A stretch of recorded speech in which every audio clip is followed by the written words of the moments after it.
Hello বন্ধুরা, আমি সুস্মিতা কলকাতা থেকে বলছি। আবার আরেকটা ভিডিও নিয়ে আমি এসে গেছি, আর এই ভিডিওতে আপনাদের সবাইকে স্বাগত। আজ আমি কথা বলবো নাগচম্পা গাছের পরিচর্যা নিয়ে। তার আগে আমার বাগানের কিছু গাছের সঙ্গে আপনাদের পরিচয় করিয়ে দিচ্ছি। জবা গাছ আর 9 o'clock ফুল গাছ তো দেখলেন, আর এটা গাছটার নামটা আমি অত ঠিক জানি না। খুব সুন্দর হলুদ ফুল হয়েছে। আর এই গোলাপি জবাগুলো কালকে ফুটেছিল, আর আজকে ফুটেছে খুব সুন্দর লক্ষ্মী জবা। গাছ ভর্তি ফুল হয়েছে লক্ষ্মী জবায়। আমার বাগানে অনেকগুলোই জবা গাছ আছে, সবই দেশি ভ্যারাইটির। আর এখানে এটা হচ্ছে গোলাপি জবা গাছটার কুড়ি একটা, আর রয়েছে লাল জবা। তাছাড়া রয়েছে হলুদ নয়, চন্দন কালারের যে জবাটা হয় সেইটাও আছে, আর থোকা জবাটাও আছে। এখন ফুল হচ্ছে না, কিছুদিন আগে ফুল হয়েছিল। আর এই হচ্ছে লাল রঙ্গন গাছ। পাশ দিয়ে উঁকি মারছে আমার ওই বেগুনি কালারের গাছটা।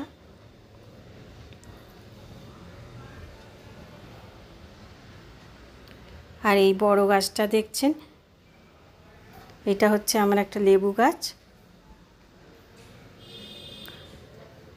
লেবু গাছ আছে।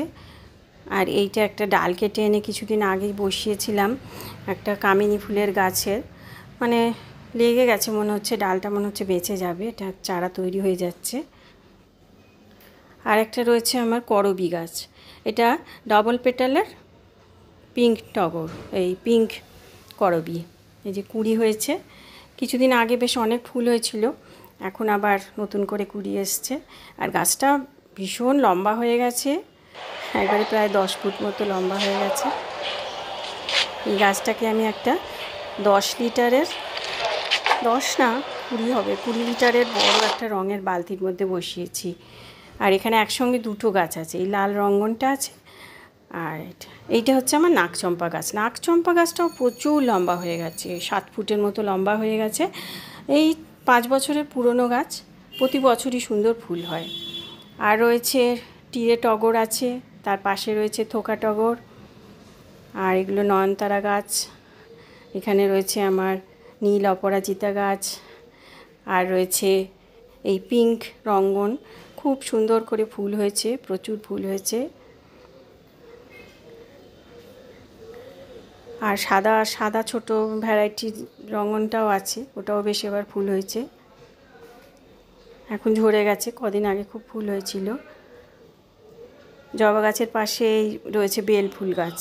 বেলফুল গাছে গরমে অনেক ফুল হয়েছিল, এখন 2-3টে কুড়ি আছে, বিশেষ ফুল নেই। আর এটা হচ্ছে প্লুমেরিয়ার পাশে এটা হচ্ছে আমার মধুমালতী। এটা নিয়ে আগে আমার ভিডিও করা আছে, অনেক ফুল হয়েছিল, এখন ফুলের সংখ্যা একটু কমে গেছে, এই 1-2 ফুল দেখা যাচ্ছে।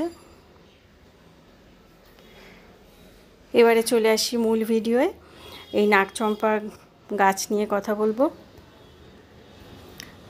নাগচম্পা গাছের মানে প্রধান যত্ন বলতে যেটা দরকার হয় সেটা হচ্ছে এদের প্রচুর সূর্যের আলো খুব এদের পছন্দ। হ্যাঁ, এই জন্য গাছটাকে একবারে যেখানে দিনে 6-7 ঘন্টা মানে ডাইরেক্ট সানলাইট পড়ে সেই রকম জায়গায় রাখতে হবে।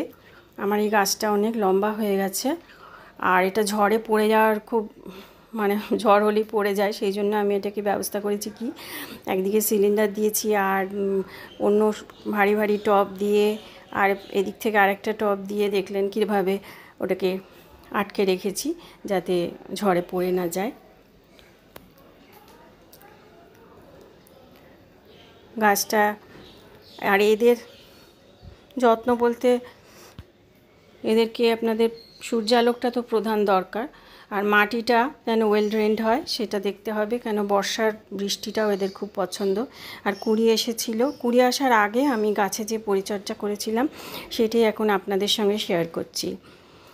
এখানে আমি গাছের গোড়াটা প্রথমে খুঁচিয়ে নিচ্ছি ভালো করে, আর তারপরে এর সঙ্গে আমি কিছু সার প্রয়োগ করব। এখানে আমি নিয়েছি হচ্ছে কিছু ভার্মি কম্পোস্ট, কিছুটা নিয়েছি চায়ের পাতা শুকনো করা, আর নিয়েছি একটু মাটি, আর ভার্মি কম্পোস্ট দেওয়া একটু মাটি, আর এটা রয়েছে কিছু পাতা সার। পাতা সারের মধ্যে কলার খোসা সেটাও দেওয়া রয়েছে, আর রয়েছে কিছু লাল পটাশ। এখন ফুলের সময় তো ওই জন্য একটু লাল পটাশ দিয়ে দিচ্ছি। এগুলোকে খুব ভালোভাবে মিশিয়ে নিতে হবে। খুব ভালো করে মিশিয়ে নিয়ে আমি গাছের গোড়ায় এটা দিয়ে দেবো।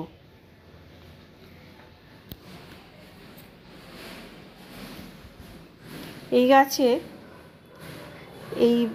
এই যে সারটা আমি দিচ্ছি, এটা আমি মাসে একবার করে এরকম দিই।